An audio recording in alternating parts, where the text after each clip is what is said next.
In today's video, I'm going to teach you how to connect multiple Subagent in Base44. By the end, you'll know exactly where to go, what to click, and how to attach multiple subagents so they can work together under a single superagent. Start by opening Base44 and heading straight to the superagents area, which you'll find on the left side of the app.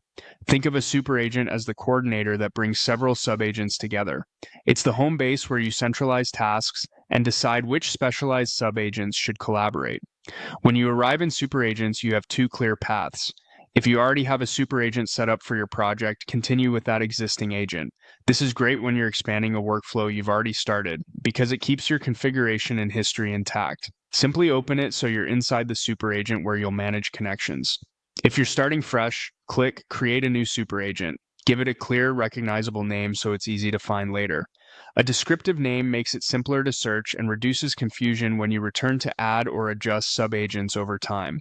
Inside the superagent view, you'll see suggestions for subagents that you can connect. These suggestions are there to speed things up, often surfacing options that align with what you've used recently or what commonly pairs well. If you spot the subagent you need in that suggested list, select it to make the connection right away. If the subagent you want isn't suggested, use the input field to type its name or identifier, then click Connect. This action links that subagent to your superagent so they can coordinate as part of the same workflow. To connect multiple subagents, repeat the same process. Pick another suggestion or type another name and click Connect again. As you add them, you'll see each connected subagent appear within the superagent, giving you a clear overview of everything that's attached.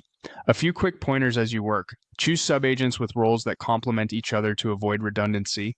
Keep your naming consistent so searching is fast, and add subagents in the order that matches your workflow, which makes testing and handoffs easier to reason about.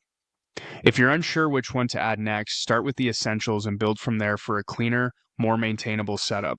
That's the full process. Go to superagents, continue with an existing one, or create a new one, then connect the right subagents using the suggestions or by typing and clicking Connect. Follow these steps and you'll have multiple subagents working together smoothly inside